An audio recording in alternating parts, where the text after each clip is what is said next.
Votre grand journal du soir sur Europe 1 avec Mathieu Béliard et avec l'invité politique de 19h. Vous recevez André Chassaigne, député communiste du Puy-de-Dôme, président du groupe de la Grande démocrate et républicaine à l'Assemblée nationale. De la gauche démocrate républicaine à l'Assemblée nationale. Elle a été plus grande par le passé, André Chassaigne, non? Effectivement, Mathieu. Bienvenue sur Europe 1. Merci de répondre à nos questions ce soir. C'est Stéphane qui va m'inspirer la première question.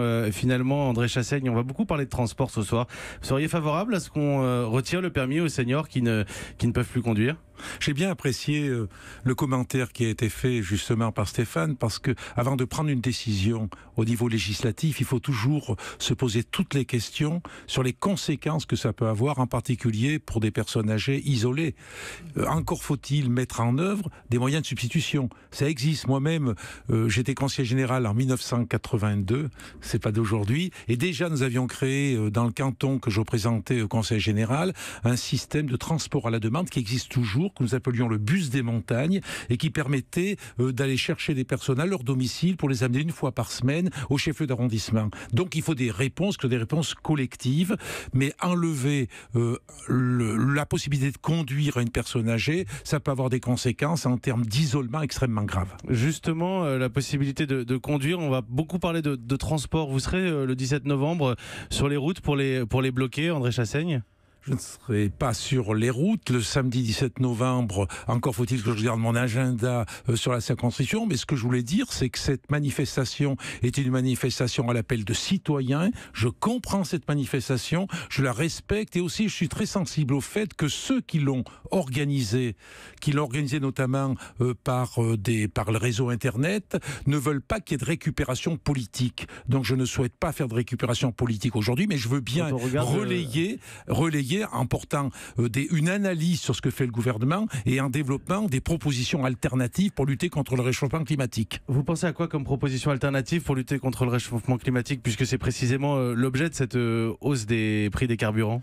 D'abord, bien considérer que lutter contre le réchauffement climatique, c'est pas avoir une fiscalité punitive qui frappe avant tout les plus modestes. Il faut voir qu'il y a actuellement en France à peu près, on évalue 9 millions de personnes qui, pour aller se soigner, pour aller faire leurs courses, pour aller travailler, n'ont pas de transport collectif, n'ont pas de transport en commun et doivent utiliser leur voiture. Aujourd'hui, ils passent à la pompe. Et vous savez, ils passent à la pompe.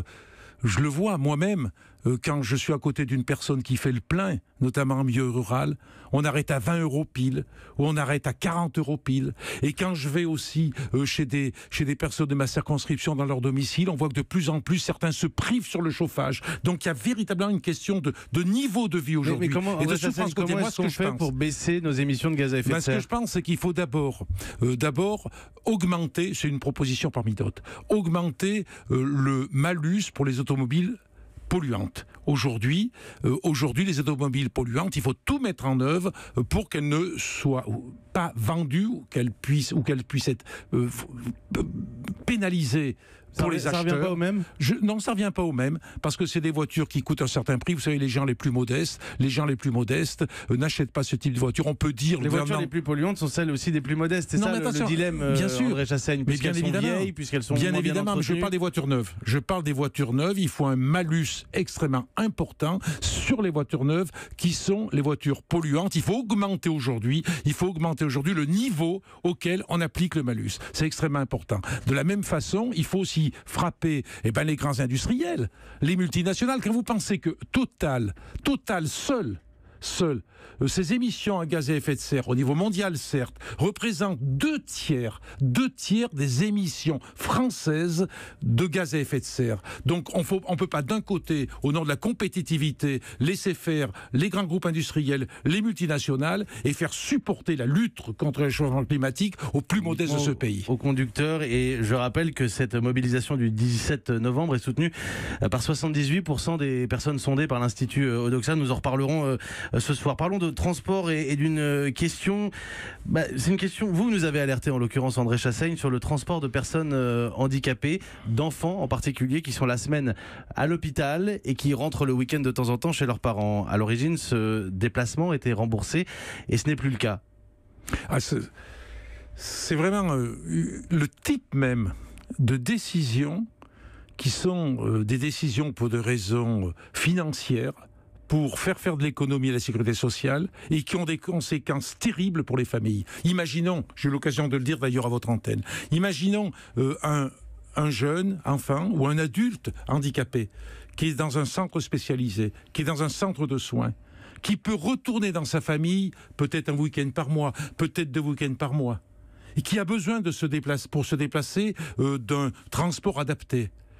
Aujourd'hui, il ne pourra plus revenir dans sa famille, sauf si la famille prend en charge le déplacement ou si l'établissement de santé où il est prend en charge le déplacement.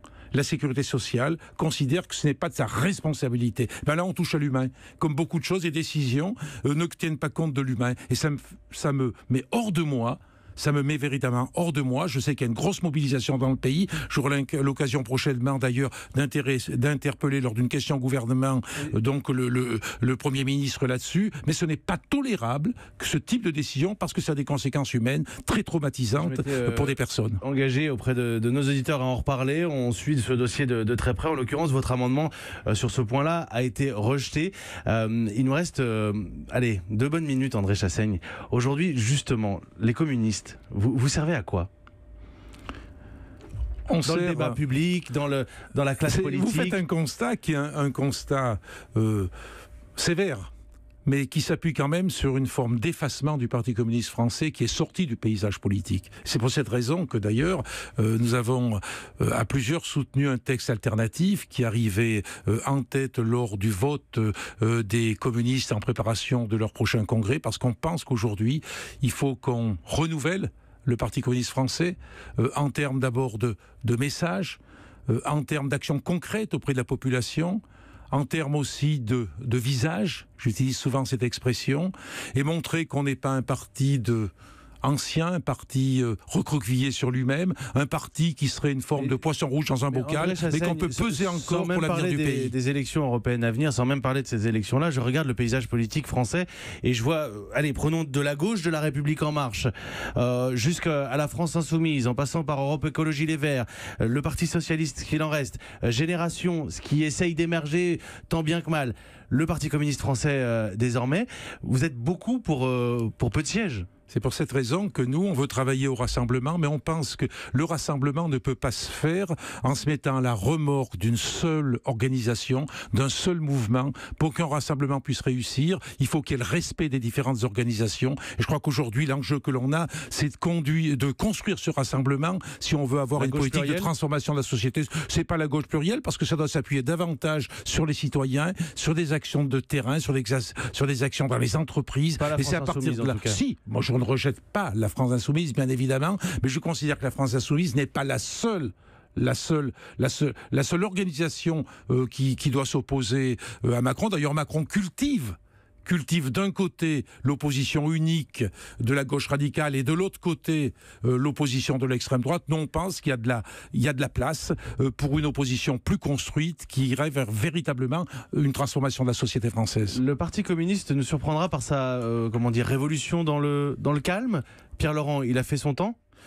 Vous savez, on est sans doute un parti très différent des autres, c'est-à-dire on n'est pas dans la lutte des égos, dans les affrontements de personnes. Ça a l'air de bien se passer. C'est-à-dire qu'on discute, on a un texte qui est arrivé en tête lors du vote des communistes et qui est aujourd'hui la base de préparation du congrès. On a des amendements, ça se passe bien, parce qu'on veut tenir compte de l'intérêt pour le pays d'avoir un parti communiste qui puisse peser. C'est pas couper la tête à qui que ce soit, et on est des militants très attachés à l'intérêt général. On va le sortir en douceur.